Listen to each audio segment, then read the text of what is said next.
Voilà, donc, bandegonion surtout, Baolanda Bisso, donc, vous allez vraiment un peu attentif.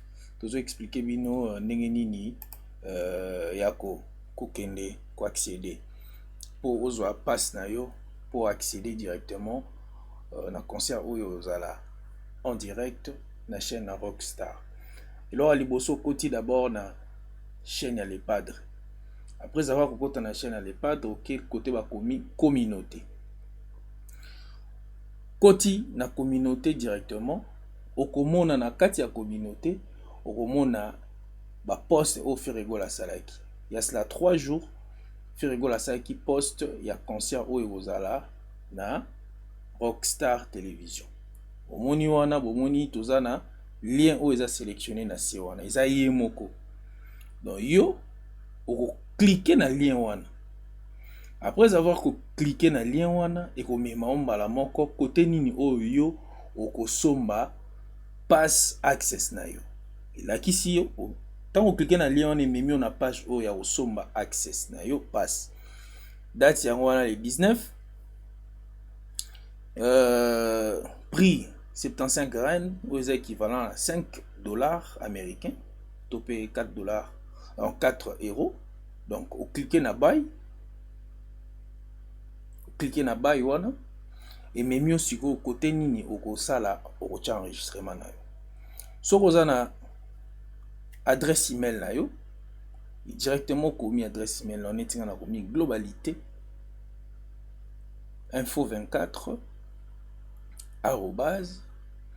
@gmail.com. Donc na deuxième full name na commis trésor cash kombo nanga nickname eza lokwa oko cha pseudo na yo komi netinga na komé globalité tokiti suna se ok komi numéro na téléphone. Après kocha numéro na téléphone kocha numéro nanga obino to boyebi ya chaîne YouTube nanga o bo joindre nanga atie yango.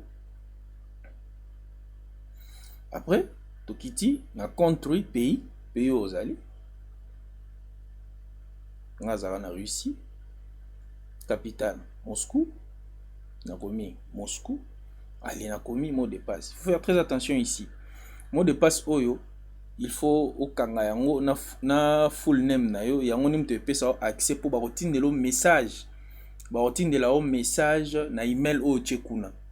Et na email o chekuna eza na lien mo na se na ba komi Rockstar TV. Et na Rockstar TV wana so ko email o koti kuna directement okozwa accès na yo le jour J à concert. So cliquer continuer bon on a beau ko enregistrer ngo la PC directement bimisi le place nini okoki ko cha carte na yo. Oche numéro carte na yo, oche date nango na date d'expiration nango allez na sima ya carte prépayé na yo ezaka na code mobo ya 3 chiffres ezaka wana obeti code wana ya 3 chiffres et puis cliquer mbamoko na complet.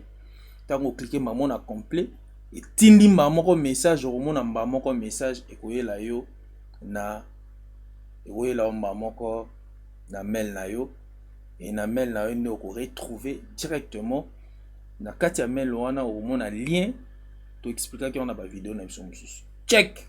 Abonnez-vous.